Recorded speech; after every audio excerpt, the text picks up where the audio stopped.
Let me ask you about Don't Ask, Don't Tell. It's going to come up. You're going to have testimony for the Armed Services Committee. You have criticized what you believe will be in this upcoming report about how the military feels, saying, no, this was about how are we going to implement it, not about how the military feels. I know you got a letter from Robert Gates, the Defense Secretary, which said in part to you, I do not believe that military policy decisions should, on this or any other subject, be subject to referendum of service members. In other words, you know, what the service members, how they would vote is sort of immaterial to what we're trying to do.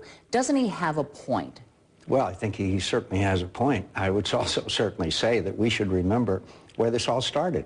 There was no uprising in the military. There was no problems in the military with Don't Ask, Don't Tell. It was a political promise. There was a problem. No, it wasn't, because it wasn't a problem, because you didn't have, it's called Don't Ask, Don't Tell, okay? If you don't ask somebody, we don't ask somebody, and they don't tell, and it's an all-volunteer force, okay? And I understand your point of view, and I understand the point of view by the majority of the media, but the fact is, this was a political promise made by an inexperienced president or candidate for presidency of the United States. The military is at its highest point in recruitment and retention and professionalism and capability. So to somehow allege that this policy has been damaging the military is simply false. So the fact is that this system is working, and I believe that we need to assess the effect on the morale and battle effectiveness of those people those young Marines and Army people I met in forward operating bases that are putting their lives on the line every day. This is an all-volunteer force.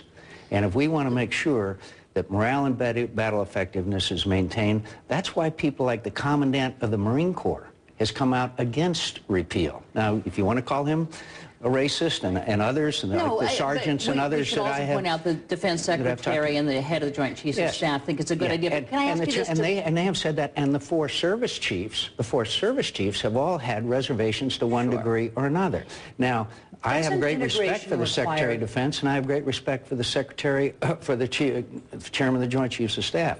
I have great respect for the service chiefs, and I have great respect to the men and women who are serving, particularly the sergeants and the chief petty officers, who are the ones that make the military work. Integration of any sort has always come, whether it's racial, whether it's gender. Doesn't it require leadership rather than followership? And in other words, yes, it matters how the military feels, but don't you need to lead when it comes to a matter of integration, which definitely was difficult? Look, we're in two wars. We're in two wars. I ran into a master sergeant in a forward operating base outside Kandahar who had 5 tours in Iraq and Afghanistan. He said, and a number of them came to me and said, look, we fight together, we sleep together, we eat together. I want to know the effect of our ability to win this conflict.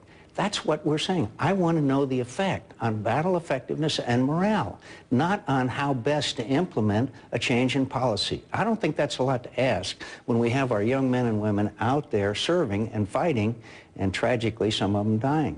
I have less than 30 seconds here.